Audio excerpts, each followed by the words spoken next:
Hello， 各位觀眾，大家好，咁歡迎大家嚟到ETV 嘅講唔講事啦。咁最近新聞咧就講到立法會嘅保安事務委員會咧就審批緊啦，就話警方要用2700萬咧去買3部嘅水炮車咁樣。咁當然各個議員嘅態度都唔同啦，即係有啲好似親共奶共嘅，即係慌死阿爺唔知佢奶緊佢屎眼咁樣嘅條例，仲要伸入去嘅。咁譬如好似鍾樹根呢啲咁樣啦，咁佢就話哎呀催淚彈又話唔俾人用，警棍又話唔得，水炮啫嘛，濕下身知嘛咁樣。咁我就真係覺得鍾議員咧點解咁嘅，即係水平都可以做議員啦。咁其實我都 challenge 緊成個，即係香港社會係完全係顛倒緊啊！即係點解啲撲街咧就可以做特首，可以做議員，一啲所謂叫做正常嘅人咧就冇，即係嗰啲叫咩咧？懷才不用咁樣，懷才不遇咁樣啦。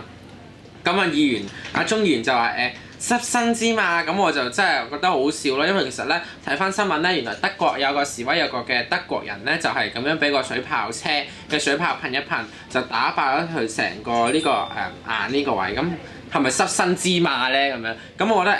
鍾議員咧就即係自己去感受下，我覺得佢係要去感受下係咪淨係濕身之嘛咁樣。咁同埋水炮真係嚴重咁威脅緊成個集會自由嘅，因為其實香港係有集會結社嘅自由啦。咁你攞個水炮車其實一集會又或者所謂政府話非法嘅集會，其實點樣？即係我覺得你覺得非法啫，但係呢個係一個自由嚟㗎嘛。咁當然啦，你可以用法庭去拉佢啦。咁你若果你係用水炮車去驅趕嘅時候，其實你係傷害緊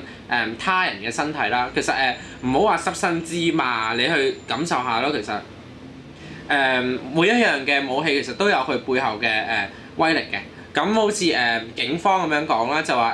用催淚彈啦，之後就用警棍啦，大家都冇諗到警棍個殺傷力係咁大嘅，係真係出乎大家意料嘅，因為大家就係覺得警棍有啲人即係大部分人都好似我呢啲係比較港豬啲嘅，甚至會覺得其實警棍可能會即係個殺傷力係低過催淚彈啫，但係其實經過雨傘革命之後咧，我哋睇得到咧，其實係唔係嘅，咁仲要話買水炮車添，咁其實大家都睇到香港政府想做啲乜嘢㗎啦，係咪要將香港變成一個警察嘅國家咧？變成一個用秘密去用警察去監控嘅國度咧？咁樣咁我希望即係嗰啲嘅泛民議員可以一致否決咗佢，唔好批錢俾警務處去買呢啲咁嘅即係殺人嘅武器、傷害他人嘅武器。呢啲咧係上帝啦，即係好多官員都係天主教徒或者基督教徒嚟㗎嘛，係上帝所唔容許嘅，亦都係一個自由民主法治國家咧係唔容許做嘅嘢嚟嘅。咁我哋下集再見啦，拜拜。